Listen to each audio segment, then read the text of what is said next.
Bonsoir, bienvenue dans Au Quotidien, la suite pour faire le plein d'informations, de conseils, de bonne humeur, toujours avec Laure Girard. Ça va Laure ? Mais bien. Bien Entourée là sur ce plateau. Et Christelle Rousseau, oui, qui est avec nous. Bonsoir Christelle. Bonsoir. Rendez-vous généalogie du vendredi soir. Ce soir, on va s'intéresser à Magloire, Edmond et Monet. On en parle dans quelques instants. Magloire le président. Non, c'est pas ça. Bonsoir Julien Sénéchal. C'est pas vrai. Sénéchal. Qui présente une émission un peu culturelle aussi. Vindenoum. 19h ce soir, on va parler de la programmation, mais pour commencer, l'image du jour. Et regardez, c'était samedi dernier, la commune d'Allonne a dévoilé le buste d'Yvon Luby, ancien maire de la commune de 1977 à 2008 et qui est décédé en juin de l'année dernière. L'occasion de rendre un hommage à ce militant infatigable et passionné qui a fait beaucoup pour la commune. Nous sommes les héritiers d'Yvon, il défendait les droits humains et la culture pour tous, a précisé Gilles Leproust, qui est l'actuel maire de la commune et qui l'a remplacé en 2008 après 31 ans de mandat. Désormais, donc, ce buste d'Yvon Luby, financé par l'entrepreneur Claude Hervé, veille du haut de l'esplanade du centre interculturel qui porte également le nom d'Yvon Luby. Donc, vous pourrez évidemment, chers téléspectateurs, vous y arrêter si vous passez du côté figure incontournable et même de la Sarthe en fait. Oui, vous avez déjà fait écho sur le plateau d'LMTV. Rendez-vous généalogie à présent, Christelle ? Oui. Donc parlons de Magloire, Edmond et Monet, qui est né en 1863 et décédé guillotiné au Mans le 12 mars 1892.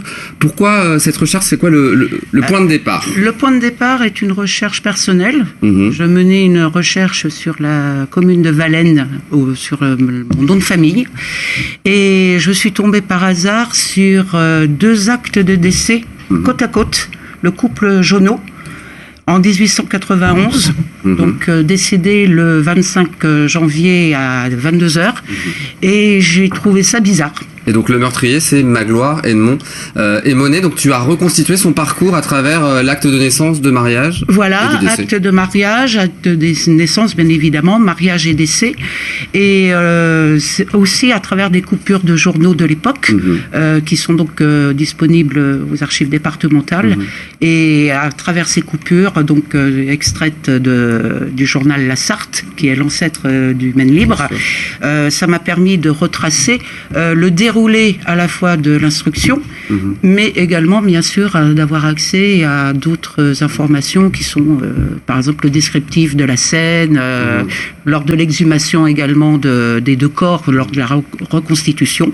Donc, c'est une façon de reprendre des éléments du passé. Donc concrètement, cette affaire, du coup, qu'est-ce que tu as trouvé dans tes recherches ? Alors, ce que j'ai trouvé dans mes recherches, c'est à la fois donc tout ce qui va concerner les extraits que l'on va peut-être voir en visuel, et également toute la reconstitution avec les minutes du procès, puisqu'il s'est déroulé aux assises de septembre 1891 au Mans, et c'est assez étonnant de pouvoir avoir accès à ce genre de documents, parce que c'est très précis, et vous avez tout le déroulé de l'instruction et également la confrontation des deux accusés, puisque là c'est un double parricide, mais en même temps il y a deux accusés. Voilà. Donc deux accusés et deux condamnés à mort. Alors, les deux condamnés à mort ont un lien de parenté, c'est que Magloire Edmond, lui est le petit-fils par alliance du couple Jonot qui est donc assassiné. D'accord. Voilà.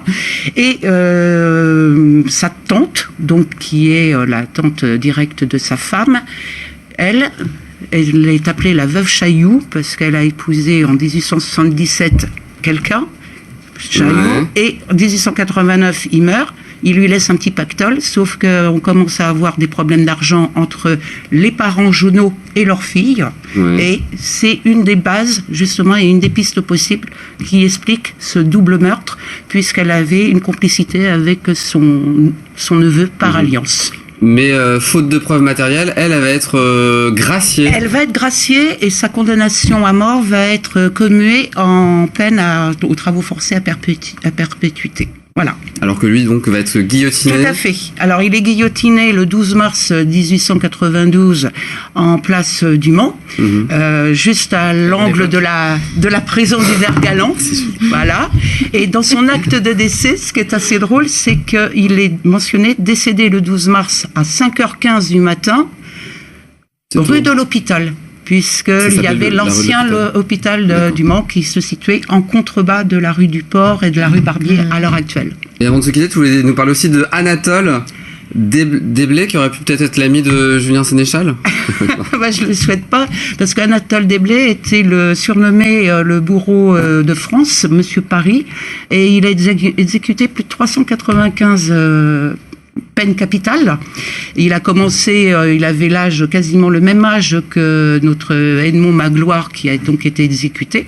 Et ça a cessé en 1939 à son décès. Donc c'était le dernier bourreau... C'était le dernier bourreau officiel et seul pouvant intervenir sur l'ensemble du territoire français.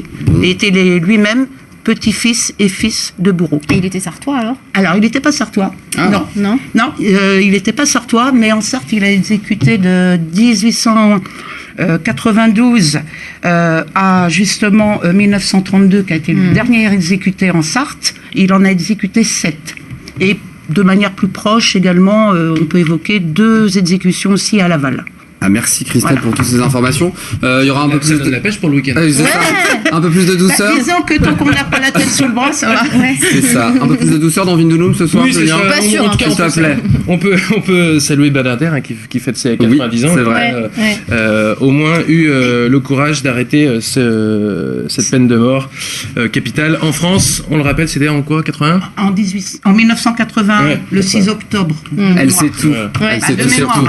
Et Badader qui est pas sartois non plus. Nul n'est parfait. On va parler de jeux vidéo, on va parler de l'Europa Jazz, on va aussi découvrir la saison culturelle du Théâtre du Passeur, puisque je reviens, vous savez qu'il n'y a que moi qui parle de Jackie Boiron. Non, ici. Non, on l'adore en plus Jackie Boiron. Et on invite nos téléspectateurs à l'Hôtel du Passeur, c'est chouette. C'est vrai, rue de la Rivière au Mans, on aime beaucoup. Jackie revient dans l'émission, on parlera également de Mathieu Chénaud, mentaliste, Manceau, qui se produit à Fresnay demain pour vous qui nous regardez en direct. Donc il sera sur le plateau.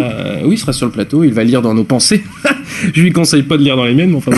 Allez, on se quitte en jouant et en vous faisant gagnant des places. Oui, pour le spectacle Ibris qui est programmé le 4 décembre prochain à la salle Ève, salle universitaire. Si vous voulez gagner vos places, si vous êtes sensible et que vous voulez entendre parler d'amour, il faut répondre à la question du jour.